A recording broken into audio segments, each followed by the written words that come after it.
একদম সাধারণ উপকরণ দিয়ে আমি আজ বানাবো আমের জুস। আমগুলো আমি ফ্রিজে রেখেছিলাম, তা বের করে নিয়ে আমি ভালো করে ধুয়ে ছুলে নিয়েছি। আটি থেকে সব শাঁসগুলো বের করে নিয়েছি। এবার চাকনিতে সেঁকে নেব যেন শাঁস না থাকে। তো তা ছেঁকে নিচ্ছি।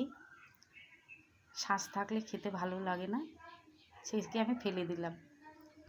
তাতে দিয়ে দেবো পরিমাণ মতন লবণ, খাবার লবণ, বিট লবণ আর স্বাদ মতন চিনি দিয়ে ভালো করে গুলে নেব।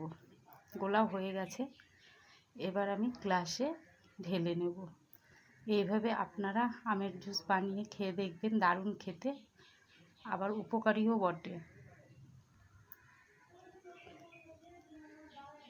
ভিডিওটি কেমন লাগলো? ভালো লাগলে লাইক, শেয়ার, কমেন্ট করবেন।